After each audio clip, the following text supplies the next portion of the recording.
Neftçi parlaq qələbə qazandı. Artıq neçə illərdir biz belə Neftçini görə bilmirdik Ahmet.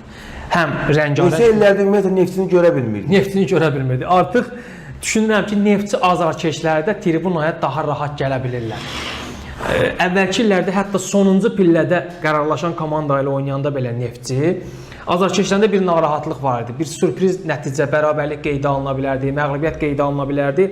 Amma yəni insafla danışası olsaq, Yuri Verindub komandaya çox şey qata bilib. Artıq ikinci altlıqda olan komandalar, özündən geridə olan komandalarla oyunlarda Neftçi daha rahat qələbələr qazanır. Şamaxı çempionatın ən bərk komandalarından biridir. Orta sıralarda qərarlaşsa da bərk komandalarından biridir. Erkən qolla önə keçdilər, ardını gətirdilər. Yəni o azarkeşin, Neftçi azarkeşlərinin illərlə gözlədiyi, arzuladığı Neftçi tam da olmasa, qismən, hətta qismənin üstündə meydanda biz görə bilirik və təbii ki, belə bir baş məşqçini Neftçidə niyə bəyənməsinlər? Yuri Verindub qısa müddətdə çox yaxşı işlər görür.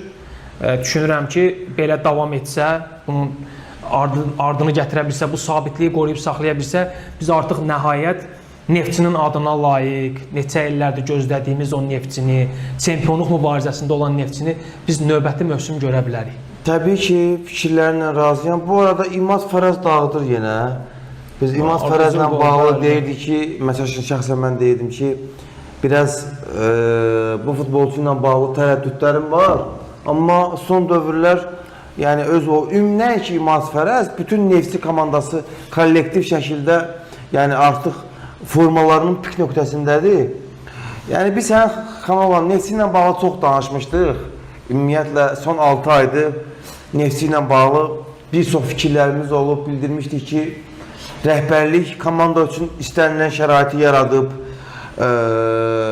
komandada kifayət qədər yüksək məvacib alan futbolçular var. Yəni ad baxımından yaxşı liqalardan gələn futbolçular var. Amma meydanda ruh, taktiki baxımından və belə deyək də, peşəkarlıq baxımından bəzi problemlər var idi. Onların da hamısını Yuri Verindub aradan qaldırdı və hətta bir kəlmə ilə məncə bunu özət eləyə bilərik. Gör nə vəziyyətdir ki, Neftçidə Abubakarın adını çəkən yoxdur. Yada düşünürəm. Yəni Abubakar kimi bir futbolçunun Neftçidə olub-olmadığını... Sammo belə yada düşünür. Komandanın bombardiridir. Sammo Boyram Qırağa yəni Sammo Boyram Qırağa nə baxımından, yəni Abubakarla onu bir leyla qoya bilmərik də.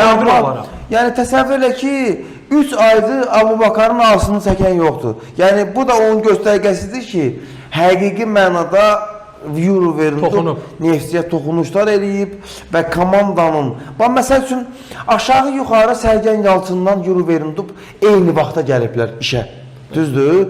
Bugün Beşiktaş azarkeşlərindən soruş, gələcəklə bağlı heç kimin ümidi yoxdur.